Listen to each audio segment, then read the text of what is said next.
Olá, eu sou a Rosana e este é o Opposite Extreme.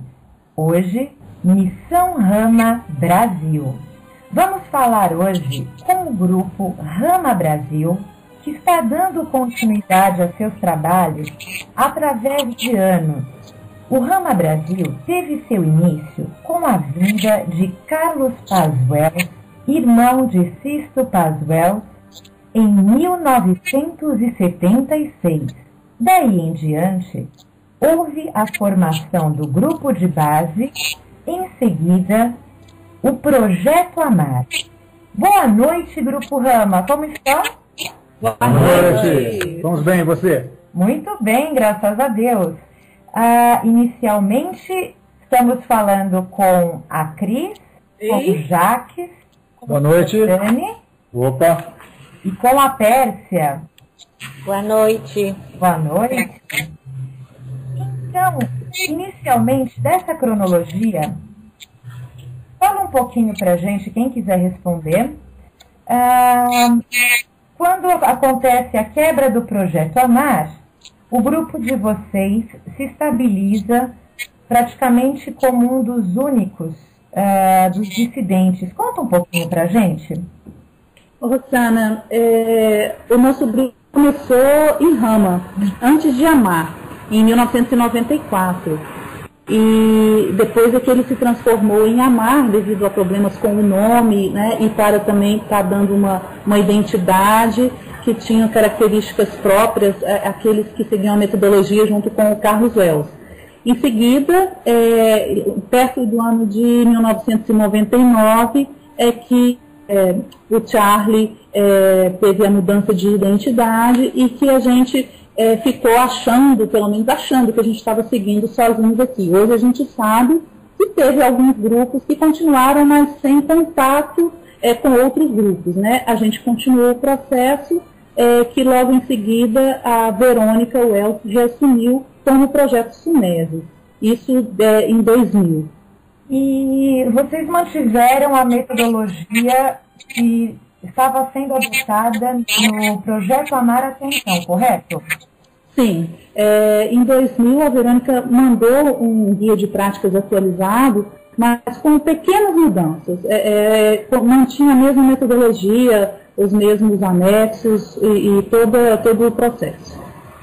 Partindo do ponto semeadores de vida, hoje, como fica a relação de vocês com Rama, divisão Sisto Wells, né, que na grafia muda com Hzinho, e do Sunese?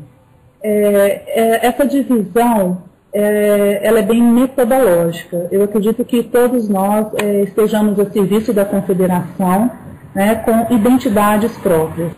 A gente não teve contato nenhum com a comunidade do Sisto.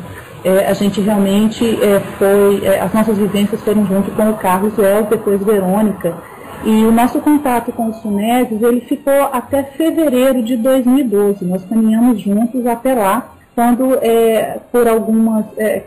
por alguns processos de mudanças de conceitos, mudanças de postura, mudanças de metodologia, a gente começou a nos denominar Missão Rama. Porém, Rosana, isso é complexo falar em curto prazo, mas para que as pessoas possam entender com profundidade. A gente sempre fez a mesma coisa, a nossa trilha sempre foi a mesma, e por isso a gente voltou a se denominar Missão Rama. O que aconteceu é que ao aproximar de outros grupos que também faziam o Projeto Sunese, é que percebemos que essa trilha que a gente sempre caminhou se diferenciava um pouco. Então, por respeito à Verônica, por respeito ao projeto que a gente honra muito, a gente resolveu, então, seguir o nosso caminho, uma vez que estamos sendo apoiados pelos guias e parece que eles têm aí uma tarefa para a gente.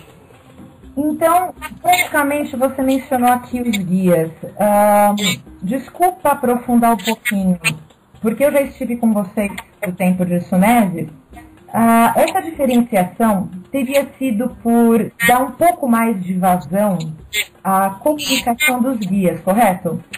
Essa diferenciação veio porque a gente não tinha a orientação direta de Charlie. Né? A gente estava em Minas, onde todo o processo acontecia em São Paulo a princípio e depois para o Canadá. Então, o recurso que a gente tinha era o canal de comunicação como a nossa melhor e maior ferramenta. Então, a gente ia direcionando as reuniões, apesar de seguir o guia de prática, antes de começar as reuniões, a gente se colocava disponível para os guias. E isso foi se diferenciando sem a gente saber que estava diferenciando. Isso foi checado quando a gente aproximou dos grupos que tinham estado mais próximos da Verônica. Entendo.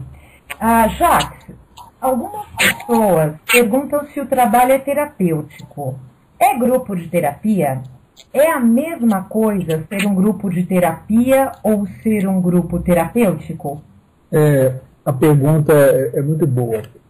O processo que vimos conduzindo leva a um processo que é terapêutico quando nós nos colocamos de forma a nos disponibilizarmos para um processo alquímico ou de mudança interna, mudança de valores, de percepção, de transformação. Porém, não é um grupo terapêutico dos modos que nós entendemos, pois não existe um terapeuta conduzindo. O que existe são pessoas que estão dispostas a mudar, a se colocar com mais abertura, entender, perguntar, questionar, enfim, de forma que haja uma mudança cada vez mais de pronto, de forma que haja uma mudança perceptível. No trabalho, nos disponibilizamos a nos colocar de forma cada vez mais transparente. É uma forma bastante difícil, não é um processo fácil, mas entendemos que o que viemos recebendo dos guias se relaciona com esse processo de caminhada até os nossos corações, abri-los para o que a gente chamaria de amor incondicional. Esse tipo de visão faz com que possa gerar muito medo em nós, porque nossa sociedade ela é alicerçada em jogos, mentiras, manipulação, e dar um próximo passo pode ser muito assustador. Porém, vimos entendendo que tendo um grupo de trabalho como nesse tipo de missão, ou como em qualquer outro processo onde um grupo é algo fundamental, conquistar o respeito, o relacionamento entre os integrantes faz com que esse trabalho se torne, então, terapêutico. Principalmente se entender que a palavra terapêutico do grego é eu permito que o outro me ajude. Então, desta forma, permitir que o outro me ajude nos colocaria numa postura de humildade. A palavra humildade vem de humus, terra. Eu preciso me ajoelhar, me dobrar, me fletir meus joelhos, fletir na capacidade de espelho, né, de reflexão. Então, eu me dobro para refletir. Dessa forma, eu deixo aquela arrogância, que é um estado de mente inflada, para que eu possa ouvir, estar receptivo, trocar, questionar, não para que eu possa ouvir o que o outro tem para dizer de forma passiva, submissa, mas de forma que eu possa me submeter às regras da vida, entender que no grupo o outro é importante, muitas vezes muito mais importante do que eu, no sentido que eu possa tender a anular o ego para que eu possa crescer com isso.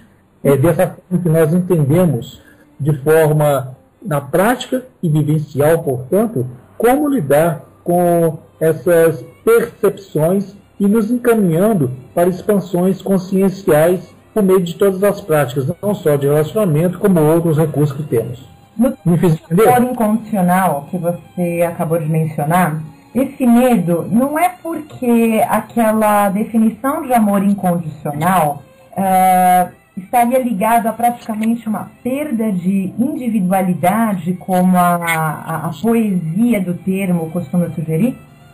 Sim. O amor incondicional me coloca numa seguinte questão. Será que eu venho